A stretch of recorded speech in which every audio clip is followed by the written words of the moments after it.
za thiamin an khu te oin zom foro pi bu te ro thil luani aya upa te za thiam ro an yal ngai lo aya u te in ngai tlomin zol do foro an swa ngai lo aya u te i thang thang an wa pai zero oi lo ni a va chwa te hia dar le upa te ol dum ro tran pui ngai o ma anom chwa lo ngai lang in tran pui zero roi che a cho kil ho te hia bar masan tu an dingai lo u pa berin na bar ma chwa nau pangin an bar khal ngai lo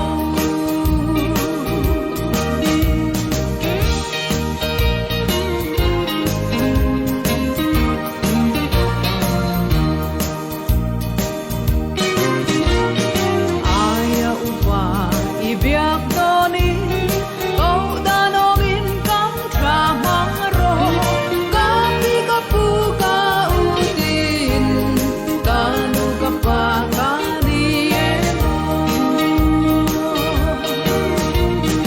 yan pui u tak te an sa ngai chun le zua dol sai sen te ta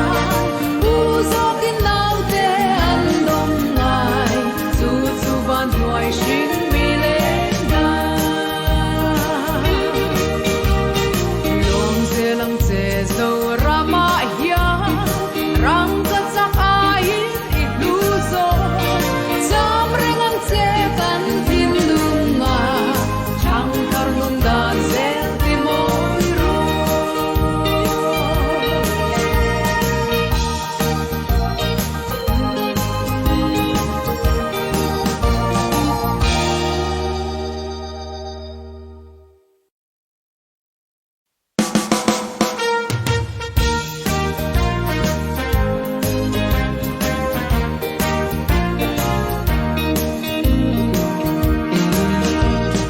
aya upa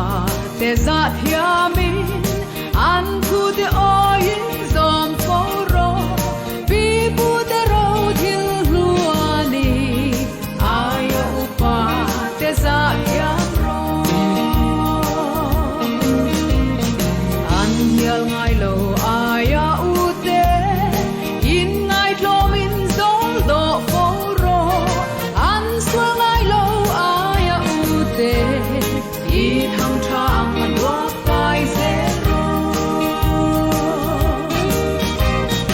oi lo ni a va chwa te hia dar le upa te ol dum ro tran pui ngai o ma anom chwa lo ngai lang in tran pui zero roi che a cho kil ho te hia bar masan tu an dingai lo u pa berin na bar ma chwa nau pangin an bar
ngai lo aya ute